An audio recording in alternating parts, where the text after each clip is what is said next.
Qu'est-ce qui pourrait être plus incompréhensible qu'un bilan? Rien. Mais la difficulté de comprendre un état financier n'est pas plus importante que pour tout autre sujet inconnu. Toute la question est, de quelle façon nous abordons ce que nous ne connaissons pas? Dans ces quelques pages, je vais essayer de démystifier le mythe du malentendu budgétaire. Et maintenant, un petit effort de concentration, pour bien profiter de la suite. Marc. Depuis combien de temps que l'on ne s'est pas vu? Mais que fais-tu par ici? Eh bien, je te demande la même chose. Effectivement, en te regardant, je te vois un peu déprimé.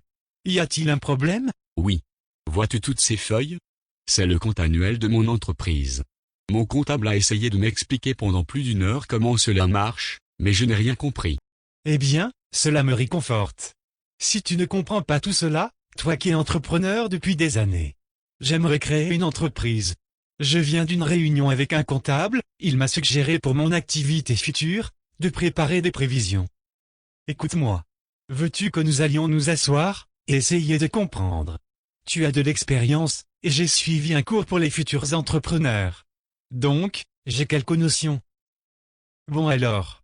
Prends ton compte annuel, et je sors mes notes de cours.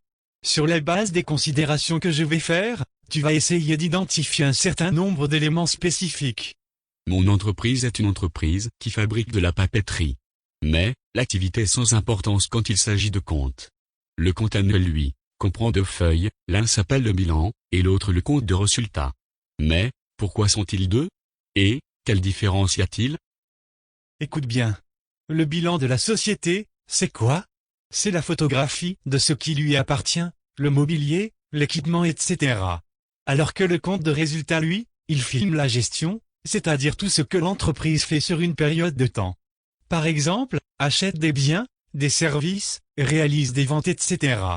Pour à la fin te permettre de savoir si tu gagnes ou si tu perds. Pour démarrer une entreprise, on a besoin d'argent.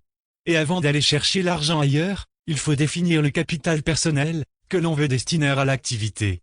Je dirais que nous parlons ici du capital propre. Et que je le trouve inscrit au passif du bilan. Mais, pourquoi est-ce dans le passif? Parce que c'est une sorte de dette que la société a envers toi, dans ta position de propriétaire. Tu as prêté de l'argent à ton entreprise. Généralement, le capital propre ne suffit pas. Et par conséquent, on recherche d'autres financiers. Eh oui, ce sont les banques et les fournisseurs. Ce que l'on cherche de payer le plus tard possible, afin de pouvoir utiliser le plus possible l'argent que nous devrions leur donner. Parfait. Les dettes envers les banques, les fournisseurs et le fisc, on les trouve parmi le passif du bilan, parce que c'est eux qui te prêtent de l'argent. Les banques te demandent des intérêts car elles te vendent un service, ainsi les intérêts sont donc des charges. Bien. Maintenant je commence à souligner les possibles rapprochements que je comprends.